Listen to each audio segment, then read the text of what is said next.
Oi, está começando mais um episódio do 451 MHz, o podcast para quem lê até com os ouvidos. Eu sou o Paulo Werneck, editor da revista 451. Toda sexta-feira, a gente conversa aqui com autores, críticos e leitores sobre os livros mais legais que acabaram de ser publicados no Brasil. E esse livro é exatamente isso, uma proposta de estabelecermos uma fronteira entre quem sabe ler e quem sabe falar. E se você acompanha o 451 MHz, eu tenho certeza de que você vai reconhecer essa voz que a gente ouviu agora. Ela é do intelectual quilombola, ativista, agricultor e escritor Antônio Bispo dos Santos, mais conhecido como Nego Bispo. Eu já vou te falar um pouquinho mais sobre ele, mas antes eu preciso te avisar que esse episódio é realizado com o apoio da Lei Rouanet, incentivo a projetos culturais. No programa de hoje, que é o último de 2025, a gente decidiu reprisar um dos episódios mais ouvidos aqui do 451 MHz, com certeza um dos mais especiais desse ano também.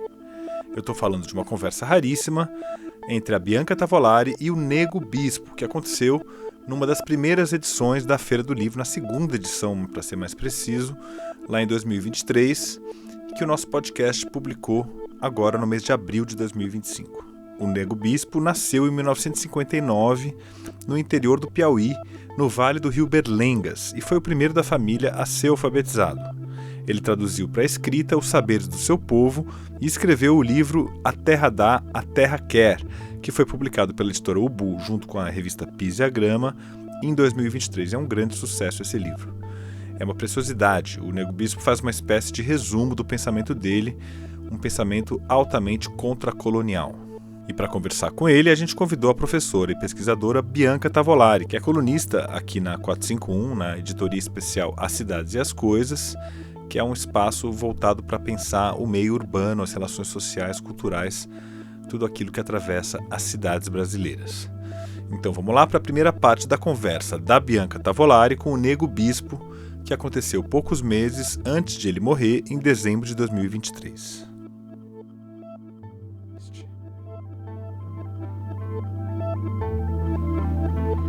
Olá, bom dia a todas e todos. Tá todo mundo ouvindo bem? Minha voz hoje não tá exatamente das melhores, mas eu tô honradíssima de estar aqui nessa conversa com o Antônio Bispo para falar do livro dele. Numa entrevista para a Folha recente, para Marina Lourenço, o Bispo disse o seguinte: não sou escritor, sou uma pessoa que escreve para estabelecer uma fronteira entre os saberes. Sou um lavrador que também lavra palavras. E acho que essa definição aqui ajuda a gente a entender o que vai acontecer aqui, que eu espero que a gente lavre palavras, semeie terra e que a gente consiga fecundar uma série de pensamentos aqui do Bispo para a gente continuar essa conversa em outros lugares. Então, queria começar te dando toda a palavra para se apresentar, se essa apresentação faz sentido, comentar a dimensão da lavra e depois a gente vai para temas importantes e polêmicos do seu livro, que quando a gente estava começando lá atrás, o Bispo falou assim: eu quero pergunta surpresa, eu quero pergunta que dê espanto. Então, assim, vejam a minha responsabilidade aqui nesse momento, mas tenho certeza que a nossa conversa vai ser ótima. Obrigada.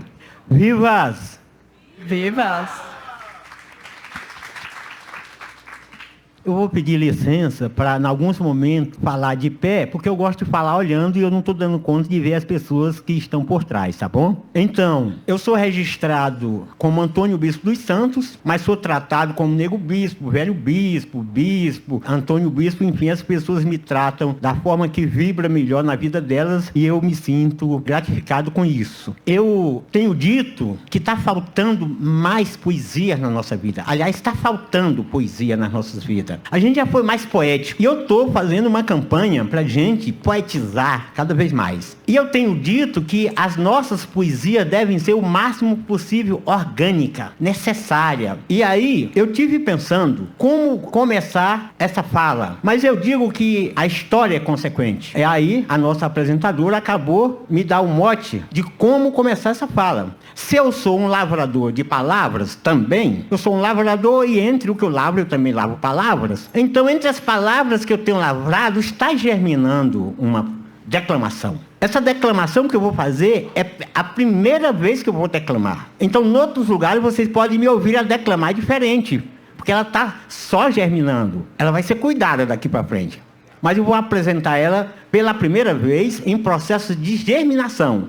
E germinação aqui. Então Sim, nós concordamos que vocês sabem ler. Sim, e assim como nós concordamos, nós acreditamos que vocês concordam que nós sabemos falar. Nós também concordamos que vocês podem e devem escrever, mas nós os provocamos a crer que nós também podemos palavrear. E assim, escrevendo e palavreando, nós podemos estabelecer, não um limite, mas uma fronteira entre os saberes. O saber escriturado e o saber oralizado. Nenhum mais necessário e ambos compartilhantes. Gratidão. Então, dito isso, é para dizer que esse nosso livro, A Terra Dá, a Terra Quer. De onde vem esse título? Eu estava na roça chupando uma manga, a manga caiu no chão, eu me apressei para pegar e caçando água para lavar. Mãe Joana disse, deixe essa manga aí, ela é da terra. A terra dá, a terra quer. Vá tirar outra manga para você. Às vezes a nossa casa de chão batido, a gente estava comendo, o menino lá na Caatinga. Ah, eu nasci vivo na Caatinga. Então lá na Caatinga, às vezes, a gente come mais carne do que vegetais, tá bom? Depois, se quiser, a gente conversa por quê. Mas mesmo assim, caiu um pedaço de carne no chão batido, aí a gente ia lavar e a mãe Joana dizia, jogue no quintal.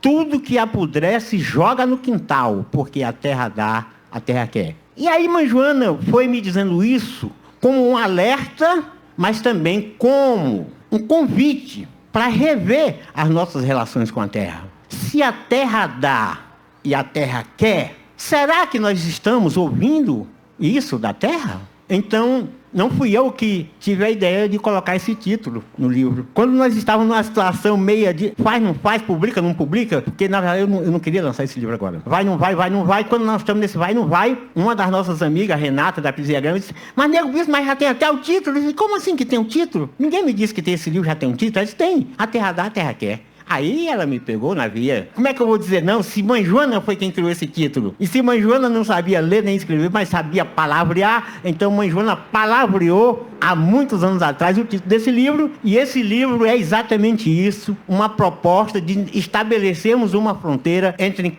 quem sabe ler e quem sabe falar. Porque agora nós estamos dizendo isso. Essa poesia, ela é orgânica. Nós estamos dizendo isso. Tudo bem, meu doutor? Você sabe ler, mas eu sei falar. Aí ele vai dizer assim, e eu sei ler e sei falar. Eu falei, não, você sabe ler e você sabe ler. Porque tem umas pessoas que vêm comigo para a mesa e traz um data show, e traz um texto escrito, e reproduz, e lê para os outros. Então ela não sabe falar mesmo, não, ela só sabe ler. Se ela soubesse falar, ela vinha sem papel e sem caneta na mão, assim como eu cheguei.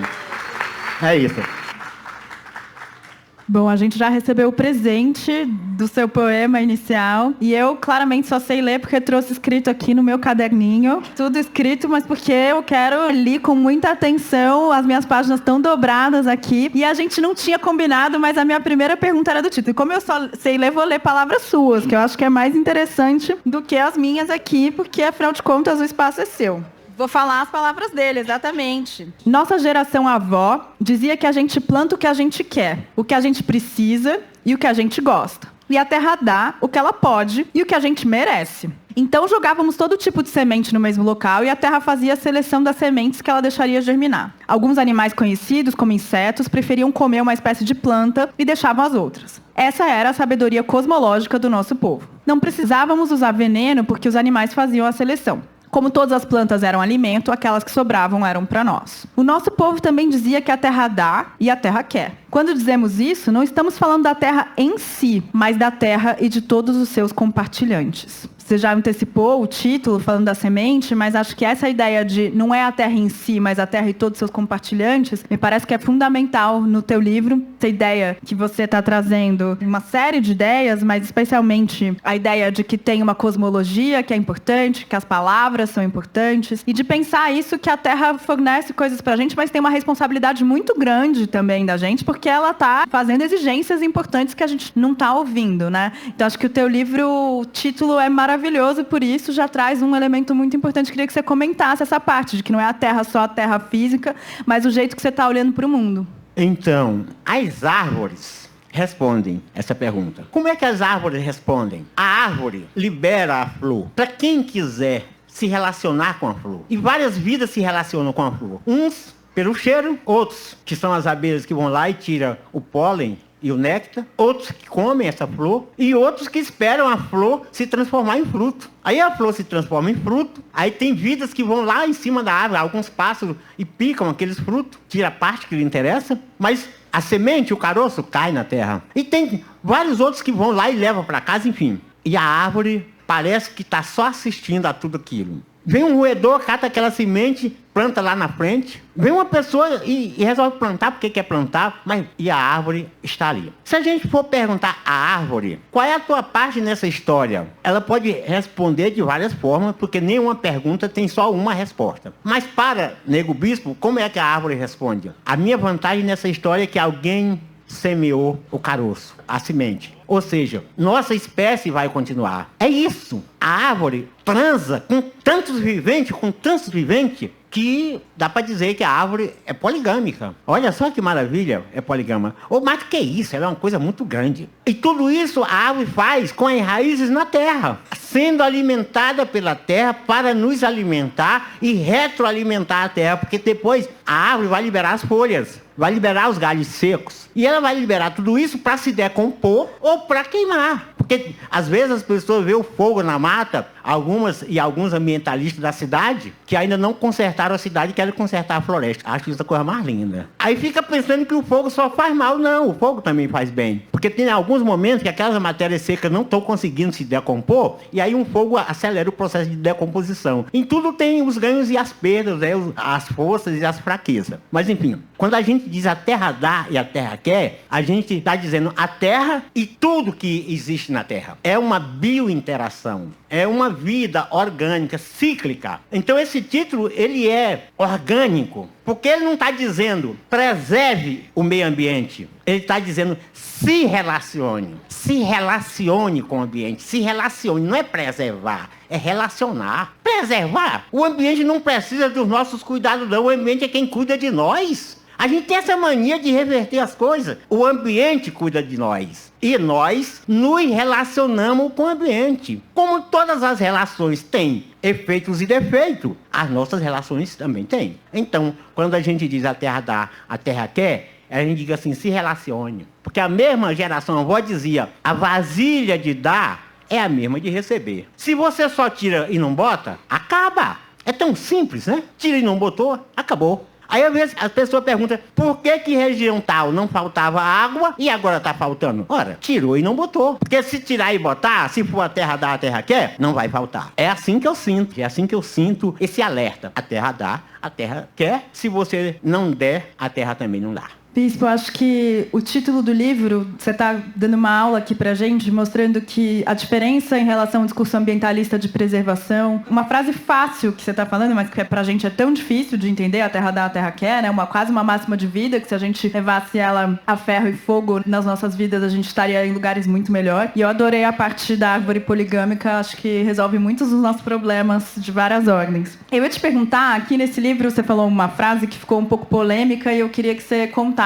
Você falou o seguinte, eu não sou humano, eu sou quilombola. O que é isso? Ser quilombola antes de ser humano ou negar a humanidade, ver esse lugar a partir do quilombo? Então, se nós formos lá em Gênesis, eu gosto sempre de falar que a vida é começo, meio e começo. Então, se é começo, meio e começo, vamos falar aqui de um começo, Gênesis. Lá, o Deus da Bíblia diz, o significado é esse. A terra será maldita por tua causa. Estou amaldiçoando a terra porque tu comeu da fruta proibida. Tu pecaste. Tu errou. Então, como tu errou, o castigo é amaldiçoar a terra. Quem errou foi Adão, ele vai amaldiçoar a tera. Por que ele não amaldiçoou só o Adão? Mas tudo bem.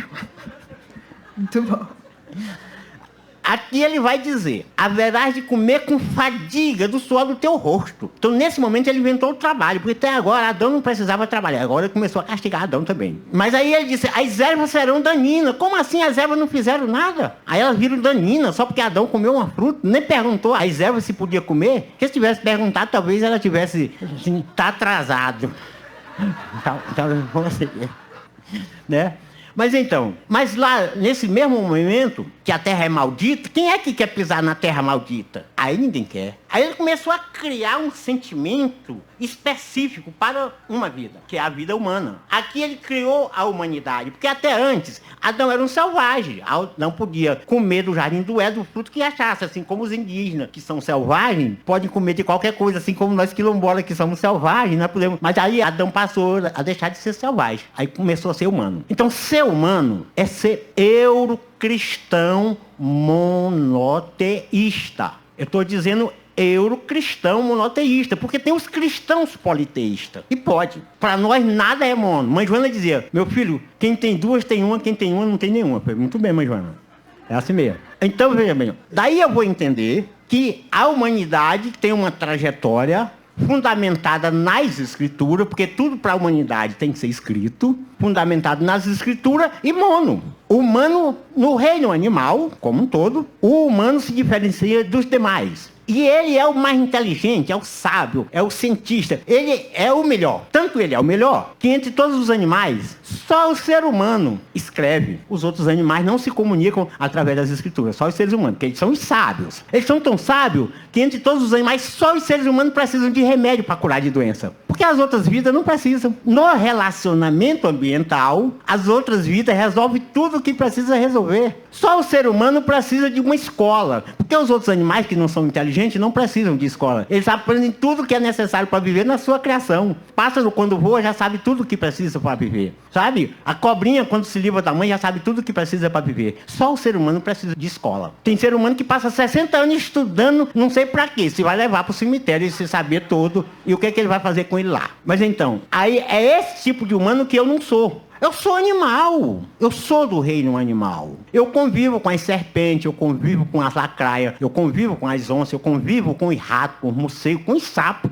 com os peixes, com as flores, com as árvores, com as pedras. Qual é o problema? Nós não precisamos separar o bom do ruim. Só os seres humanos precisam. Os seres humanos não convivem nem com eles mesmos. Várias cobras já mataram várias pessoas. Nós nunca julgamos uma cobra e nem aprendemos, porque às vezes a gente até mata ela na guerra, assim, na hora do enfrentamento. Mas assim, a gente não sai prendendo as cobras porque elas podem matar pessoas. A gente sabe que elas podem matar, mas a gente tem um jeito de se comunicar com elas. Então os seres humanos acabaram criando uma situação que só serve para eles. Aí, como eu não gosto de viver só, eu me afastei, sabe, dessa áurea humana para me reeditar na área animal. Nós estamos precisando animalizar a humanidade para deshumanizar a animalidade. É preciso que os animais sejam menos humanos e é preciso que os humanos sejam mais animais, na minha compreensão. E essa é mais uma fronteira, né, que você está tentando estabelecer aí, falando, olha, eu não quero um pensamento de corte, eu quero fazer fronteira entre essas duas coisas, se eu entendi certo.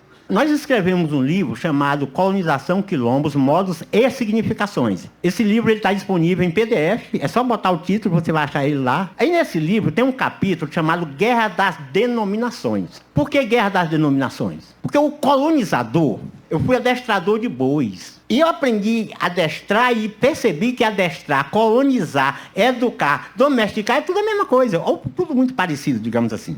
Como é que eu adestrava um boi? Eu confinava o boi lá no seu habitat, cercava ele, para ele não sair, ficar ali para toda hora que eu quisesse ir lá me relacionar com ele, ele está ali. Mudava a sua alimentação, botava ele para comer a mesma coisa todos os dias, para ele viciar naquela comida e depois ele pensar que para comer ele dependia de mim. Botava ali um nome. A arte de nominar é a arte de dominar. Quem bota o nome manda. Eu aprendi isso como adestrador. Aí eu pensei, esses colonialistas botaram um monte de nome em nós. E nós não botamos nenhum nome neles ainda. Vamos começar a botar. Começar a botar nome nesse povo ou nas coisas deles que os alcançam. Aí os colonialistas dizem, olha, o mundo precisa do desenvolvimento. Tudo bem. O que é desenvolver? É desconectar, é tirar do envolvimento, é separar, é apartar, é botar para lá. Foi muito bem. Para vocês, o mundo precisa do desenvolvimento. Por isso que vocês não moram na mata, vocês têm que morar na cidade, vocês têm que se desconectar da natureza. Vocês não são animal, vocês são humanos. Então, o contrário de desenvolvimento é envolvimento. Então, os humanos são do desenvolvimento e nós somos do envolvimento. Não é para botar nome? Vamos botar nome. Aí eles disseram, olha, o nosso saber é científico, o saber de vocês é empírico, folclórico, é saber popular, o nosso é científico. Não, pai, eu tenho outra ideia. O saber de vocês é sintético e o nosso, orgânico. De boa. Não é estresse com vocês. Vocês são as pessoas do saber sintético, nós somos do saber orgânico. Aí por lá, ó, vocês pensam de forma linear, por isso vocês chegam no limite. Nós pensamos de forma circular, por isso nossa vida não tem limite, só tem fronteira. Porque a roda é começo, meio e começo, a roda não tem fim. Em qualquer lugar que você entrar na roda, você está no começo. Em qualquer lugar que você sair da roda, você está no meio da roda, mas você nunca está no fim da roda. Aí eu fui ver que tudo na nossa vida é circular. A capoeira é circular, o samba é circular, o batuque é circular, o reggae faz um movimento circular, e até meu cabelo quando cresce é circular, cria aquelas bolinhas, as pirais. Então tudo na nossa vida é circular. Por isso a gente não tem limite, a gente só tem fronteira. Aí foi que eu fui percebendo por que nós não somos violentos, por exemplo. Porque quando a gente chega na fronteira, a gente não precisa ter medo, porque a gente sabe que nada ali acabou. E por que os outros são violentos? Porque quando eles chegam no limite, eles não sabem que não tem mais por onde. Aí precisa voltar, eles têm medo de voltar. Aí se ferraram. Aí é por isso que eles chegam no fim. É assim que eu compreendo a vida e é assim que eu tento me localizar na vida. Na circularidade, na fronteira, porque tem sempre um espaço para mim me movimentar ou para um lado ou para o outro. Mais ou menos. Pensando nisso das palavras, de nomear, você fala que a gente tem que nomear de contracolonialismo e não de decolonial, não de resistência, para dizer que essa atividade contra tudo que é colonial tem que ser o contracolonialismo. Queria que você falasse um pouquinho, até porque também tem isso que acho que o lugar do quilombo, até onde eu entendi, e certamente você me conta, você falou numa entrevista também que os quilombos não foram colonizados, então não tem como descolonizar o que não foi colonizado. Como que você vê isso? Como que você está enxergando? Quando eu fui para a escola escriturada, eu estudei até a 8ª série. Lá, eu aprendi sobre quilombos, que quilombos eram uma comunidade de negros fujões e que os colonialistas acabaram com tudo, destruíram todos os quilombos. Não tinha mais quilombo no mundo porque eles foram eficientes, acabaram inclusive com Palmares. Vou fazer uma observação. Só acredita que Palmares acabou quem tem preguiça de pensar. Porque inteligente todo mundo é. Agora, tem as pessoas que têm preguiça, e está correto, eu também tenho preguiça. Mas veja bem, como é que Palmares era organizado? Tinha um grupo de pessoas que treinava todo dia para a guerra. Tinha um grupo de pessoas que ficava na roça para garantir a alimentação. Tinha um grupo de pessoas que ia para a mata catar erva para fazer medicamento, para cuidar da saúde de todo mundo. Tinha um grupo de pessoas que pastoravam os animais, para os animais não irem até a casa do fazendeiro. Tinha um grupo de pessoas que fabricava arma. E tinha um grupo de pessoas para qualquer atividade que fosse necessária no quilombo. Quando o quilombo foi atacado, quem morreu? Quem foi para a guerra? Os soldados. Morre civil? Morre. Mas morre primeiro o soldado. Por que zumbi morreu? Porque era soldado. Mas os que não eram soldados não morreram. Tanto não morreram que logo em seguida quem é que vem? Canudo. Não, mas Canudo foi o Antônio Conselheiro. Quando o Conselheiro chegou em Canudo, Canudo já existia faz tempo. Ele não inventou Canudo.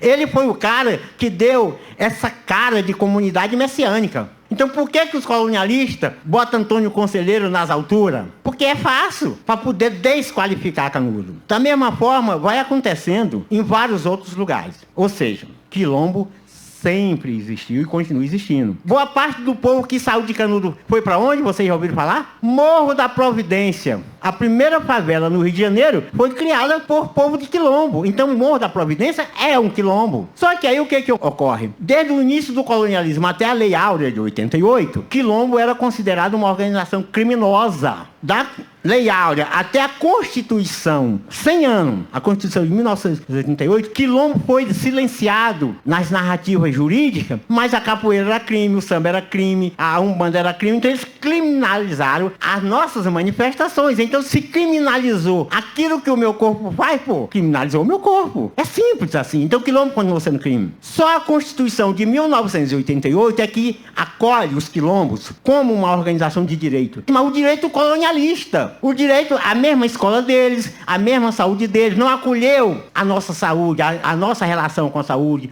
não acolheu a capoeira, não acolheu o condombe, não acolheu o congado, o reizado, não acolheu as nossas manifestações. Se tivesse acolhido, nós tínhamos tinha aula de capoeira como educação física. E quando você questiona por que capoeira não pode estar na educação física, eles vão dizer assim, porque os mestres de capoeira não são formados em educação física. Mas por que os formados em educação física também não são formados em capoeira? Porque não tem aula de capoeira para os alunos de educação física. Só que eu já vi professor de educação física ensinando a nadar sem saber nadar. Aí é grave. Porque e se a criança estiver sendo afogada, quem vai salvar? Na roda de capoeira, quem não sabe capoeira não ensina capoeira. Até porque se for ensinar, vai cair. Então, não tem porquê o Estado é eurocristão colonialista. Eu estou fazendo questão de dizer eurocristão colonialista, porque a Bíblia e a Constituição são tão parecidas. Tudo que tem na Constituição está na Bíblia. A Constituição é um anexo da Bíblia. Aí você vai perguntar, e tudo que está na Bíblia está na Constituição? Não, logo não cabe, né? Mas tudo que está na Constituição está na Bíblia. Então é dizer que Quilombo, com essa trajetória, não foi colonizado. Porque se tivesse sido colonizado, nós não estávamos aqui. Nós não estávamos dando a pauta desse país hoje. Porque nós estamos dando a pauta. Olha eu aqui. Quem é que imaginava, há 10 anos atrás, que um dia um quilombola do interior do Piauí, o estado mais pobre da República, entre aspas, que sofre deboche por todos os lugares por onde passa. Até se diz que o Piauí é o pior estado, e é mesmo, quem não é pior é o Quilombo, mas o Piauí é. O Quilombo é bom. Até diz isso, quem imaginou que um dia um negro de 8ª série, quilombola, lá da roça, estivesse aqui falando na Feira do Livro, de um livro do qual ele escreveu, e tem gente que está dizendo até que é bom. Então, isso é da pauta nesse país. Então, se nós estamos fazendo isso, nós não fomos colonizados. Então, se nós não fomos colonizados, nós somos contra-colonizador. Ser contra-colonialista não é querer destruir o colonialista, parar o colonialismo. Os colonialistas podem continuar vivos, do jeitinho que eles quiserem, eu adoro. Mas a gente resolvesse o mundo, não tinha mais gente aqui. Mas assim, se alguém quiser voltar para a Europa, eu ajudo a fazer uma vaquinha para pagar a passagem. E qual é o meu diálogo com a decolonialidade? Eu não sabia que existia esse debate de decolonialidade. Tanto é que eu nem citava. Quando apareceu, foi um impacto na minha vida. Como é que você vai desmanchar uma coisa que não está totalmente feita? Você pode ser contra, continuar fazendo. Mas tudo bem. Tem um debate, grandes amigas minhas, decolonialistas, acharam que eu estava sendo muito ríspido. E estava mesmo. Até que eu cheguei no seguinte entendimento. Não, tudo bem. Você é decolonial? Sou. Você foi colonizado. Então, já que você foi colonizado, você pode ser descolonizado. Está correto. Hoje eu estou compreendendo que o contra-colonialismo não dá conta de tudo. Como a decolonialidade também não dá conta de tudo. O que nós temos que compreender é que a decolonialidade é uma teoria. Não tem trajetória histórica. E aí, se tiver, me diga para mim não falar besteira pro resto da minha vida. Qual é a trajetória histórica do povo decolonial? Que questão no mundo eles já resolveram com a decolonialidade? Aí, se você me perguntar qual é a trajetória histórica dos contracoloniais, ó, nós somos quilombolas, indígenas, quebradeira de coco, nós somos fundo de pasto, nós somos marisqueiro, pescador, nós somos agroecologista, num acordo que se faz, às vezes não faz, mas nós temos uma história para contar. Nós não estamos falando do que Karl Marx escreveu, até porque ele escreveu em outra língua. Ninguém nem sabe se a tradução está correta quando a gente vem para cá. Mas nós estamos falando do que a nossa geração falou. É isso. E antes de mais nada, a gente tem um recado da Associação 451 para você. Celebre o Natal com um presente da 451. A assinatura digital anual da 451 está saindo por apenas R$10 por mês. Assinando agora, você garante acesso ilimitado ao conteúdo do nosso site e ainda ganha uma eco bag exclusiva. E tem mais! Assinantes da Revista dos Livros se tornam parte do Clube de Benefícios 451, que dá descontos de até 40% em livros, instituições culturais e de ensino e muito mais. Não perca! Visite 451.com.br/assine e faça agora a sua assinatura anual. Então é isso, pessoal. Papai Noel existe. Vamos assinar a 451 até o Natal agora para garantir o ano novo cheio de novidades literárias aí na sua mesa de cabeceira. Eu queria lembrar que as assinaturas são a principal fonte de receita da 451, que é uma publicação independente. E a gente conta com a sua assinatura para manter todo esse circo armado aqui, inclusive o podcast para quem lê até com os ouvidos, que tem acesso gratuito, mas que é produzido com o dinheiro dos nossos assinantes. Então eu convido a você a fazer agora mesmo uma assinatura digital mensal, anual, R$10 por mês, são 12 vezes de R$10 e a gente ainda envia uma eco bag especial para você. É fundamental receber o seu apoio. Faça a sua assinatura agora mesmo no 451.com.br. E antes de seguir com o programa, a gente também tem um recado aqui da nossa colunista do 451 MHz, a poeta Bruna Beber. A escrita é meio você tá num palco abandonado, sabe? Sem plateia. Oi, eu sou a Bruna Beber, poeta, tradutora e desde abril colunista aqui do 451 MHz. Uma vez por mês você pode me ouvir aqui conversando com grandes autores sobre grandes livros, poesia em primeiro lugar, aqui no podcast para quem lê até com os ouvidos. O que eu ia falar? Esqueci o que eu ia falar. Tô nervosa. Isso tem que cortar, hein, galera, na edição. Shows! Isso também pode cortar, né? Ai, essa fofoca é ótima. O que você planeja para trazer aqui para bagunçar aqui o programa, Bruna? É segredo, né? Acompanhe o 451 MHz no seu tocador de podcasts favorito e fique por dentro de todas as novidades. Não perca.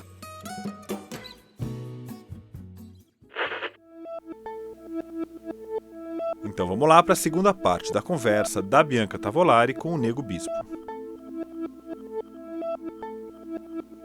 Eu ia te perguntar, Bispo, te ler aqui mais uma vez, no teu livro, sobre o quanto você fala da confluência entre saberes quilombolas indígenas, né, saberes africanos indígenas, para formar o quilombo. Então, vou te ler. Não fizemos os quilombos sozinhos. Para que fizéssemos os quilombos, foi preciso trazer os nossos saberes de África. Mas os povos indígenas daqui nos disseram que o que lá funcionava de um jeito, aqui funcionava de outro. Nessa confluência de saberes, formamos os quilombos, inventados pelos povos afroconfluentes em conversa com os povos indígenas. No dia em que os quilombos perderem o medo das favelas, que as favelas confiarem nos quilombos e se juntarem às aldeias, todos em confluência, o asfalto vai derreter. Então eu queria te ouvir sobre essa confluência povos indígenas, quilombolas e favelas. Todos nós sabemos que, apesar de a sociedade eurocristã monoteísta dizer que o Estado é para resolver as questões de todos, eles não acreditam nisso. Tanto não acreditam que eles têm o seu Estado paralelo. Todas as igrejas, aí tem uma galera nossa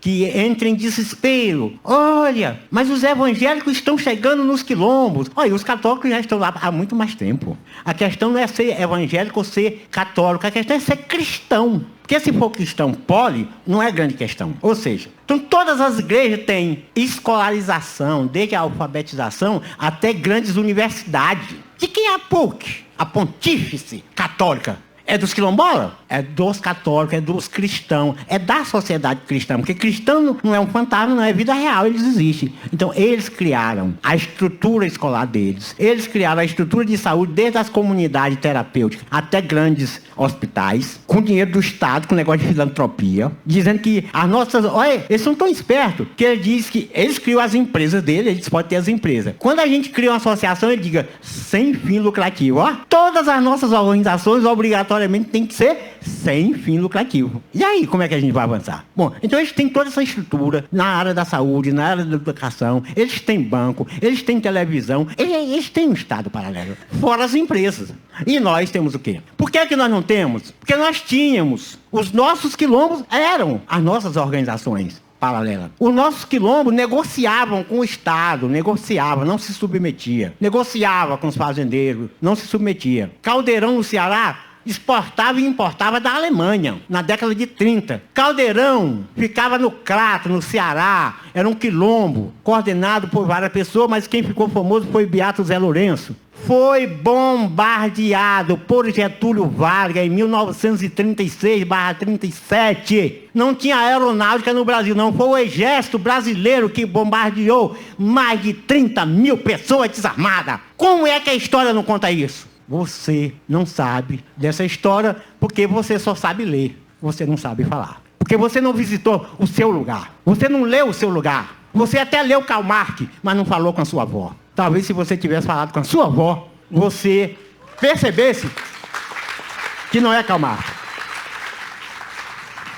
No seu livro você fala bastante de cidade e de arquitetura. Muita gente pode achar que cidade e quilombo são coisas diferentes, mas aqui eu vou te ler de novo. As cidades estão nos quilombos. Belo Horizonte é que está no Quilombo Souza, no Quilombo Manzo ou no Quilombo de Luzes, por exemplo. Não são os quilombos que estão em Belo Horizonte. Nos quilombos onde está Minas Gerais, estão as mais importantes expressões contracolonialistas compostas por nosso povo afroconfluente. Ali muito se preservou dos modos quilombolas e seus saberes orgânicos, do nosso modo de ver, de fazer, de sentir e viver. Em muitos outros quilombos, onde estão outros estados, muitas práticas foram destruídas pelo Estado. Talvez a palavra não seja destruída, mas precarizadas. Então você inverte a lógica pra gente. A gente está o tempo inteiro achando que tem quilombo na cidade, mas tem cidade no quilombo, é isso?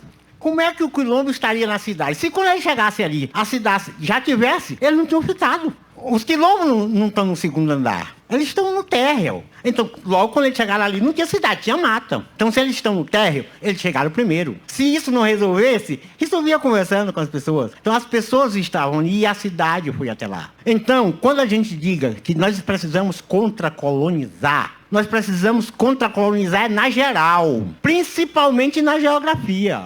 Diz, nego bispo, você é de onde? Eu sou do Quilombo Saco Curtume. Onde fica o Quilombo Saco Curtume? Na Caatinga. Onde fica a Caatinga? Numa região do Brasil, desse dito Brasil aí que inventaram. Numa região chamada Nordeste. Numa região chamada Estado do Piauí. A Caatinga fica lá. Mas eu sou da Caatinga, eu sou povo catingueiro. Eu me apresento como um ente daquele bioma, porque aquele bioma é vida real. Ele existe. O Estado do Piauí não existe.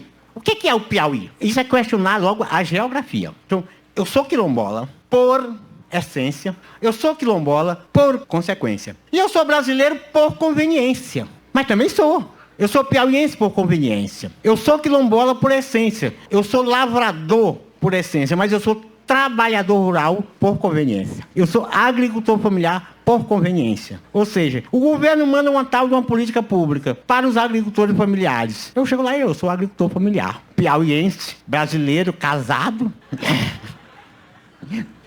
Ainda boto minha carteira. E pega a política pública. Na hora que eu chego em casa, você chega... E aí, negão, tu é agricultor familiar? Não, eu sou quilombola. Não, mas lá tu disse que era agricultor familiar. Não, ali era uma questão de conveniência. Eu precisava levar aquela vantagem. E assim vai andando. Mas então, quando eu faço essa relação com Minas Gerais também, é porque o povo negro em Minas Gerais preservou, pouco mercantilizou as nossas manifestações. A Bahia é a África no Brasil. A Bahia tem muitas manifestações negras, mas a maioria é mercantilizada. Nada contra mercantilizar, mas só mercantilizar? Então, quando você chega em Minas Gerais, você vê o congado que ainda não está mercantilizado. Congado ainda é uma festa. Lá em Minas Gerais você ainda consegue comer queijo feito nas casas das comunidades, né? Não é só os quilombolas, o outro povo também faz, mas consegue comer. Lá você consegue tomar uma cachaçinha feita de um alambique do quintal em quase todas as casas. E daí vai, tem muitas coisas que a alimentação, a comida em Minas Gerais é totalmente nossa. Misturada, diversificada, tudo junto. Então é um lugar que preservou muito. E aí, por tudo isso, às vezes a pessoa acha melhor trabalhar com a identidade mineira do que com a identidade quilombola. Mas os quilombos que eu conheço lá dentro são quilombos que chegaram primeiro, que se mantêm e que vão continuar. Portanto, isso é para dizer, quando as pessoas dizem, quilombo está na cidade. Tem gente que diz assim, quilombo urbano. Não, quilombo não é nem urbano nem rural. Quilombo é quilombo,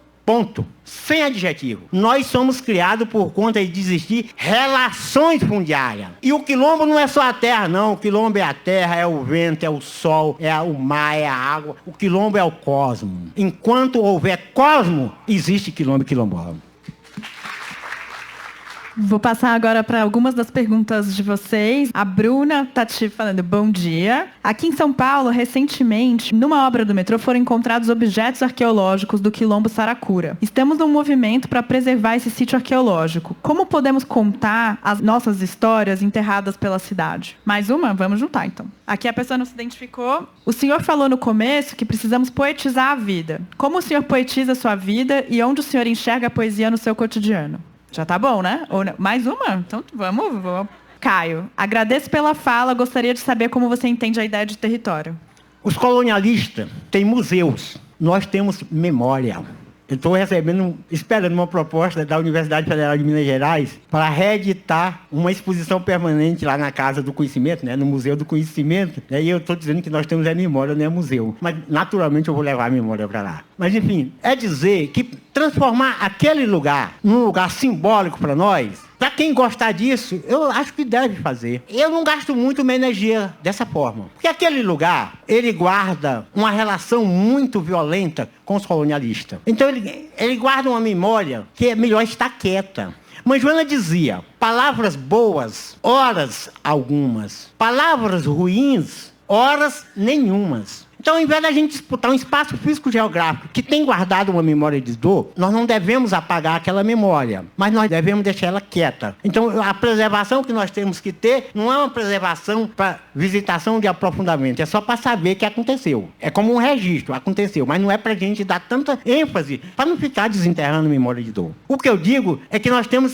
que aproveitar esse momento e conversar com a nossa geração avó. Aí sim, que ainda está viva, perto de nós, com muita história para nos contar. Quando eu estou dizendo geração avó, eu estou dizendo é a geração mais velha, que pode ser sua avó biológica ou não. Vamos cuidar da nossa geração avó com todas as energias que nós tiver. Ela que é nosso museu, ela que é nossa memória, ela que é nossa simbologia, pessoal. Prestem bem atenção que a sociedade eurocristã monoteísta não tem geração avó. Por que não tem? Porque o Deus delas não tem. Deus tem um filho, Jesus. Quem é o neto de Deus? Logo, ele não tem neto. É por isso que a sociedade eurocristã coloca a geração avó no asilo e coloca a geração neta na creche, porque não tem afeto por essa geração. Tá? Vamos cuidar dessa geração enquanto necessário. Como trazer poesia para a nossa vida? Simples. Acorda e declama qualquer coisa. Sai lá fora e diga, como o céu está lindo. Não, tanta gente diz isso. Tem aqueles que dizem e o povo não esquece nunca. Tem aqueles que dizem e o povo nem escuta. Mas é poesia. Porque a poesia não é essa coisa feia que esse povo inventaram por aí, que as palavras têm que combinar. Não, a poesia é um sentimento da alma. Por exemplo, quando eu digo, quando nós falamos tagarelando e escrevemos mal ortografado, quando nós cantamos desafinando e dançamos descompassado, quando nós pintamos borrando, o que desenhamos enviesado, não é porque estamos errando, é porque não fomos colonizados. Então é isso. Poetizar a sua vida, deixe sua alma falar, deixe seus afetos falarem, escute a sua voz, a minha voz eu acho ela bonita, então escute a sua voz, sinta seu cheiro e sinta o cheiro do outro, é isso, tudo isso é poesia. Conceito de território, eu vou dizer diferente, formato de território. Conceito é uma coisa muito colonialista, né? O formato. Olha, o território é todo aquele espaço por onde eu vivo, ando e me relaciono. Nesse momento, aqui é também o meu território. Porque está havendo aqui relacionamentos. Está havendo aqui confluências. Tem gente aqui que está sorrindo, que está batendo palma, que está com um semblante bom, outros que estão com um semblante meio assim e vai andando. Vai ter uns que vão sair daqui pé da vida, dizendo que perdeu no meio tempo, e eu vou dizer assim, mas não saiu antes porque não quis, porque então estava de certa forma interessante. Entendeu? Mas território é isso, território é todo e qualquer espaço de relacionamentos. Que pode ser território nosso ou dos outros. Mas se houve relacionamento, é também o meu território. Então, tem uma pergunta aqui que está, inclusive, citando o livro, na página 100 da Terra Quer, te citando que ecologia é uma palavra utilizada pelos acadêmicos. Então, essa pessoa que não se identificou falou, gostaria de ouvir o senhor falar sobre os movimentos ecologistas, numa perspectiva não colonial, sobre a necessidade de fortalecimento e financiamento das demandas quilombolas e indígenas pelos ecologistas. Essa é a primeira. A segunda pergunta é, gostaria de te ouvir, como lidar na prática com as relações acadêmicas dentro da universidade? Ainda a academia separa os saberes e silencia quem quer trazer a vida para dentro da universidade? Se você acha que é isso. E uma terceira, quando que as favelas deixaram de ser quilombos? Como podem voltar a ser quilombos? E como ser quilombola em diáspora? Então vamos começar logo das favelas. Se, durante um longo período histórico, ser quilombo era ser uma organização criminosa, ninguém ia dizer que era quilombo. Então, outras denominações foram criadas por nós. Mas, ao mesmo tempo, se o Estado queria negar a criminalização do quilombo, mas se o Estado tem medo do quilombo, aí o próprio Estado foi querendo dizer que quilombo não era mais quilombo. Tanto é que quando nós dizíamos que não éramos quilombo, o Estado dizia que nós éramos, e agora nós estamos dizendo que somos, ele dizendo que não. Então as favelas do mesmo jeito. As favelas, as pessoas foram criando denominações para aqueles lugares, denominações, o Morro da Providência é o Morro da Providência, aí foram dizendo que é favela. Aí de tanto dizerem que é favela, a favela passou a ser um lugar criminalizado, assim como é o quilombo. Só que o nosso povo tem essa capacidade de transformar o negativo em positivo, aí hoje a palavra favela já está mais favorável para nós do que para eles. Eles não gostam mais de dizer favela, que dizer favela, aí eles têm medo. Aí as comunidades. Mas favela não deixou de ser quilombo e nem é obrigada a ser quilombo. E como ser quilombola é simples, é se aquilombando. Mas aquilombar não é morar em um lugar, é morar em um lugar e praticar um modo de vida um modo de vida de relacionamentos, um modo de vida com a diversidade. E não um modo de vida de troca, mas de compartilhamento. Então, aquilombar-se é possível sempre, e sim. Agora, é mudar de comportamento. Outro dia um jovem me perguntava, Nego Bispo, nós podemos escrever o manifesto contracolonialista? Meu querido, o contracolonialismo não é um manifesto, é uma manifestação. Você pode se manifestar como uma pessoa contracolonialista. Agora, escrever o manifesto você até pode, só que para mim não significa nada. A ecologia. A Revolução Verde foi um movimento contracolonialista para vender o lixo da Segunda Guerra Mundial. Que lixo era esse? Os caminhões que transportavam soldados lá na guerra, os tratores que foram feitos para abrirem estrada, mas também para abrirem campo de plantação de trigo, que era para alimentar os soldados, as tecnologias agroquímicas para acelerar o ciclo das plantas e aumentar a produtividade. Então, toda a tecnologia que foi produzida para a guerra, depois da guerra, vira lixo. E agora vender esse lixo aonde? Nos países subdesenvolvidos. Então, no início da década de 60, até antes, termina a Segunda Guerra Mundial e já começa essa campanha. Qual é a primeira campanha de comunicação? O que se faz para ter uma campanha de comunicação? Forma-se nas universidades agrônomos e veterinários, porque naquele tempo o Brasil tinha 75% da população morando no campo. 75% é muita gente. Então, agrônomos, veterinários, técnicos em agropecuária. Então, esses técnicos são grandes comunicadores. Qual é a função dele? Dizer que os nossos saberes são subdesenvolvidos, dizer que o nosso saber não presta e trazer esse saber que eles aprenderam na universidade, que foi trazido pela Segunda Guerra Mundial. Aí vamos plantar com veneno, vamos plantar com adubo, vamos plantar linear, vamos trocar as sementes, vamos trocar os saberes, vamos colocar máquina, vamos mexer em tudo. E aí, a agricultura dos quilombos se quebra em parte, não quebrou tudo não, mas se quebra em parte. E aí vem agora a agricultura tecnificada, tecnológica, científica, ciências agrárias e tal, o agronegócio. Quando viram que tudo isso era um grande desastre, parte dessas pessoas que ajudaram a fazer isso se arrependeram, sempre tem disso. Eu mesmo fui sindicalista e saí, mas não me arrependo do que fiz lá não, mas também não me arrependo de ter saído. Então, parte dessas pessoas resolveram criar o antídoto. Então, o que é a agroecologia? É o antídoto da Revolução Verde. Presta. As pessoas que foram atrofiadas. Então, a agroecologia é uma atividade decolonial, resumindo. Então, todo decolonialista deve ser agroecológico. Porque se eles não sabem lidar com a terra e precisam lidar com a terra, a agroecologia tem os nossos saberes guardados, porque eles roubaram de nós, guardaram e estão agora disponibilizando enquanto mercadoria. Tem essa finalidade, vale a pena. Agora, nós quilombolas, que não perdemos o nosso saber, não precisamos da agroecologia. Só que, como esse povo tem uma comunicação e são mercadológicos, tem comunidade quilombola não podendo plantar orgânico porque não fez um curso de permacultura. Eles levaram o nosso saber e estão vendendo para nós de volta. A agroecologia é um saber que foi roubado, que foi sinteticado, sistematizado, está sendo desenvolvido. Quem precisar comprar, está certo, é assim mesmo que funciona. Eu não preciso, não compro, mas até converso com eles mais ou menos, né? A outra questão é a última. A universidade roubou tanto o nosso saber, mas roubou tanto, que a gente precisa pegar de volta. E como é que a gente pega de volta? É lá. Tá do mesmo jeito? Tá não. Eles mexeram. Mas nós temos uma ideia de como era. Então, por isso conversar com a geração avó. Nós pega do jeito que tá lá e traz pra nossa avó. Vó, era desse jeito? Aí ela diz não. Como era? Aí ela diz sim. Dá um jeito ali. Isso é reeditar. Nós precisamos reeditar os nossos saberes que a universidade roubou. Eu tô dizendo roubou. Porque como é que se faz um doutor na maioria das universidades? Ou uma doutora? Como se faz? Eu cheguei na universidade pela política de cotas, fiz o curso de História, Sociologia ou Ciências Sociais, parecido. Aí agora eu estou um graduado, mas eu quero ser um acadêmico. Para mim ser um acadêmico, eu tenho que ter uma pós-graduação. Para ter uma pós-graduação, eu quero saber se o quilombo é individualista, se é coletivo, se o quilombo é democrático, se é autoritário. Eu preciso saber. Para mim saber disso, na minha pesquisa de doutoramento, eu preciso de uma pessoa que vai me orientar. A pergunta é, a pessoa que vai orientar, será que sabe? Na maioria das vezes ela não sabe, mas ela faz uma coisa bonita. Assim, vai perguntar lá no quilombo. Aí tu vai perguntar lá no quilombo. Aí na frente dessa pessoa, que é a tua orientadora, mas que é desorientada,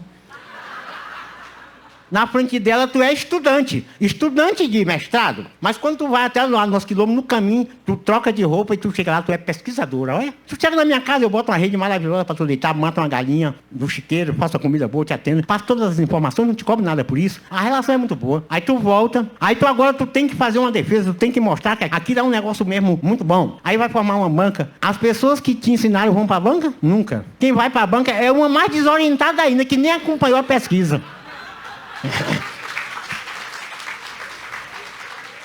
Aí quando termina, tu é mestre ou mestra, assina aquele negócio, publica num livro, vai vender, e eu que te ensinei, se quiser, tenho que comprar. É ou não é bonito um negócio desse? Então, resumindo, a função da nossa geração neta na universidade, apoiada por nós que estamos fora, é isso. Pegar esse saber de volta e trazer para casa, para a gente dar uma olhada nele, como é que está, e dar uma reeditada, e aí sim, sentar de igual para igual e dizer, ó, tudo bem, aqui é a sua tese, eu gostei muito da sua tese, mas aqui é a minha trajetória, aí assista a minha trajetória e vamos continuar a conversa.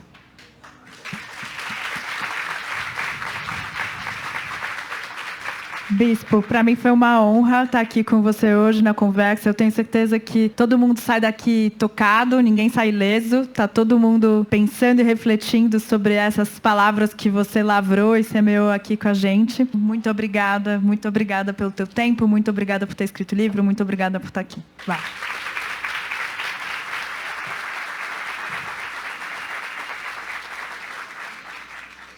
Fogo, queimaram Palmares. Nasceu Canudos. Fogo, queimaram Canudos. Nasceu Caldeirão. Fogo, queimaram Caldeirão. Nasceu Pau de Colher. Fogo, queimaram Pau de Colher. Nasceram e nascerão tantas outras comunidades que os vão cansar se continuarem queimando.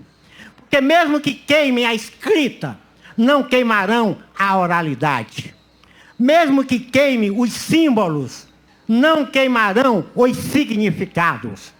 E mesmo que queime os corpos, não a ancestralidade. Viva, viva, porque todas as vidas são necessárias.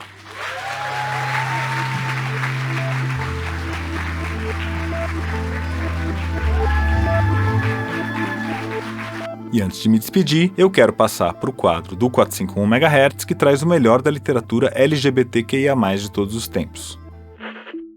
LGBTQIA+, significa lésbicas, gays, bissexuais, trans, queer, intersexuais e assexuais. A cada episódio, a gente convida autores e grandes leitores em geral a indicar os livros que foram marcantes, as leituras recentes e outras dicas literárias LGBTQIA+, imperdíveis para todos os leitores. O quadro de hoje traz uma dica da antropóloga e escritora Aparecida Vilaça. E ela indica aí De Quatro, da Miranda July, que saiu pelo selo Amarcord, da editora Record, em 2024, em tradução da Bruna Beber. Então vamos ouvir a Aparecida Vilaça sobre De Quatro.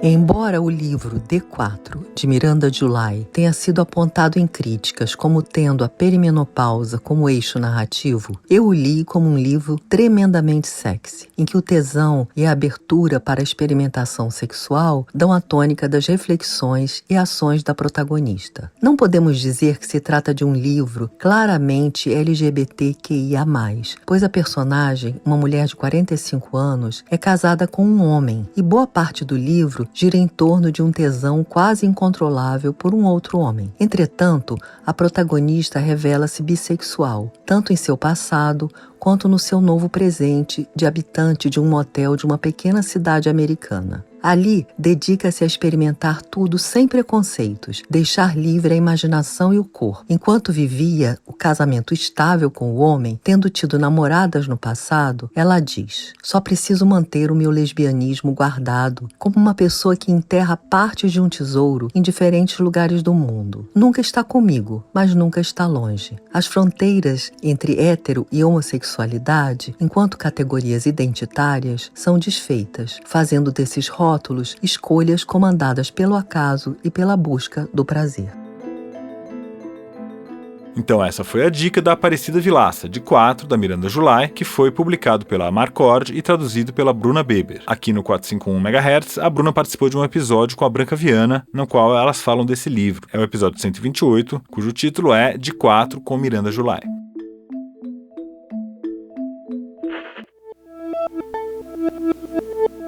Agora aproveita que você está aí com seu celular por perto e faz uma avaliação desse episódio e também do podcast. No Spotify e no Apple Podcasts, por exemplo, você pode dar 5 estrelas para o nosso programa e comentar o que você achou desse episódio. É só clicar no ícone com as 5 estrelinhas e atribuir a sua avaliação. Você também pode indicar agora mesmo o 451 MHz para outras pessoas. É só clicar no botão de compartilhamento e enviar por Zap para as pessoas com quem você gosta de discutir temas literários. Assim, você ajuda o nosso conteúdo a chegar aos novos amantes da literatura. E antes de dar tchau, eu queria agradecer aos nossos ouvintes entusiastas que colaboram financeiramente para a realização do podcast. Então, muito obrigado ao Alexandre Vidal Porto, Ana Carla Dias Braga, André Viana, Arthur Petrola, Bruno Felipe Simões Costa, Bruno Schultze, Daniela Falcone, Eliane Marta Teixeira Lopes, Flávio Francisco de Moraes, Getsemane Silva, Irene de Almeida Biasoli, Lorena Grise, Lucimara Carvalho, Luísa Franco, Marcelo Roseno de Oliveira, Matheus Cacique Moraes, Nilton Brigatti, Patrícia Rodrigues Sanches, Priscila Valverde de Oliveira Vitorino, Ramon Limeira Cavalcante de Arruda, Regina Gomes Sodré, Richardson Thomas Silva Moraes, Rodrigo Bittar. Muito obrigado a todos os nossos ouvintes entusiastas. É isso aí, chegamos ao final de mais um episódio do 451 MHz e de mais um ano também. O nosso próximo programa vai ser no ano que vem, no dia 2 de janeiro. Então eu aproveito para deixar aqui os nossos votos de um feliz ano novo para vocês todos que são nossos ouvintes, e para quem não é também. Vamos ter um grande ano em 2026. Muito obrigado pela sua companhia em 2025. O 451 MHz é uma produção da Associação 451. E eu sou o Paulo Werneck.